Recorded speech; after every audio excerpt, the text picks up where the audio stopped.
Okay guys, quick rundown. You remember several weeks ago, months ago I guess, remember me painting all these custom motorcycle parts?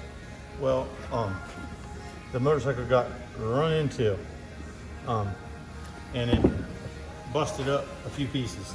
This saddlebag being one of them, and a couple other pieces. This saddlebag got the brunt of it.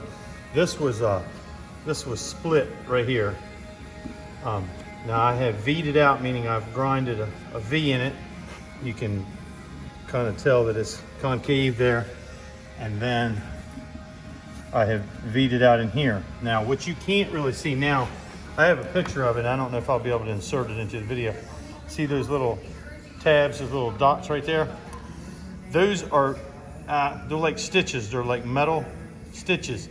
And I heat them up with an iron. It's like a soldering iron, sort of.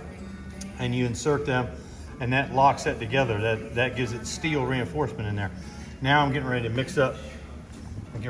Some bonding adhesive and fill it with an epoxy.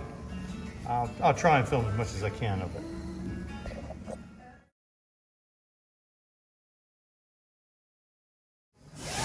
Once that gets hard, it's glued front and back.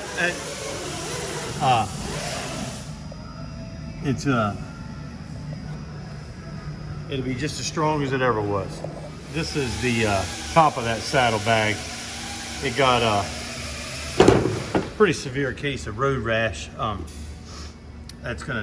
won't be able to feather edge that out, so I'm probably gonna have to put some lightweight body filler in that. And this side piece got some damage on it, but we'll get her fixed up.